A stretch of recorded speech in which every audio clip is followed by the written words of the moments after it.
మరీ రాజకీయ నాయకులు ఓట్ల కోసం ఇంత దిగజారడం చూస్తుంటే మతం గొప్పదా, ధర్మం గొప్పదా, దేశం గొప్పదా అనే ఒక ప్రశ్న తలెత్తుతుంది. ధర్మం చులకనా, ధర్మం కంటే మతం మాకు గొప్పది అనే విధంగా బిహేవ్ చేస్తుంటే వీళ్ళని ఏమనాలా? అంటే నెగిటివ్ గా ఉండేవాళ్ళు, అంటే రాక్షసులు, మానవ సంతతి కాకుండా కొంత అబ్నార్మల్ గా ఉంటాయి చూసిండ్రా, అలాంటి వాళ్ళకట బొట్టును చూసినా, హారతి చూసినా, దేవుణ్ణి చూసినా భయం వేస్తుందట. వద్దొద్దని వెనక్కి వెళ్ళిపోతారట. అట్నే పోతాడు ఆయన, వద్దొద్దని చేయబెట్టి. ఆయనకు ఒక అమ్మాయి పాపం చూడండి కనిపిస్తుంది, బొట్టు పెట్టడానికి ప్రయత్నం చేసింది. పాపం వద్దు బొట్టు, సార్కి బొట్టు వద్దు కనిపించిందా, చెయ్యూపి వద్దని చాలా క్లియర్ కట్ గా చెప్తాడు. పెట్టించుకోవట్లే, హారతి కూడా తీయించుకోవట్లే. ఆయనే కాదు ఆయన పక్కనున్నోళ్ళు కూడా వద్దమ్మా వాళ్ళకి బొట్టు పెట్టకు, బొట్టు పెడితే దయ్యాలు కదా వాళ్ళు, కాళ్ళు మొక్కించుకోవడానికి సిద్ధంగా ఉంటాడు. ఏం నవ్వుతాడు అసలు. ఎంత ఆనందంగా వాళ్ళు రాగానే లేచి నిలబడి ఎంత మర్యాదగా, అబ్బా క్యాప్ పెడితే ఎంత హ్యాపీగా పెట్టించుకున్నాడు.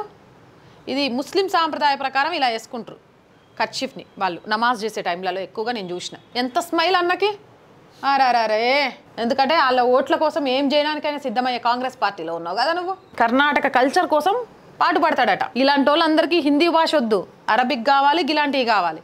మరి ఈయన ఏమనాలి? ఇక దీని గురించి పెద్దగా మాట్లాడడం వేస్ట్లో వేస్ట్. కానీ ఎందుకు చెప్తున్నా అంటే ప్రాంత ప్రాతిపదికన లేకపోతే భాషా ప్రాతిపదికన మనల్ని విభజించి పాలించడానికి ప్రయత్నం చేస్తున్న రాజకీయ నాయకుల అస్సలు గుట్టు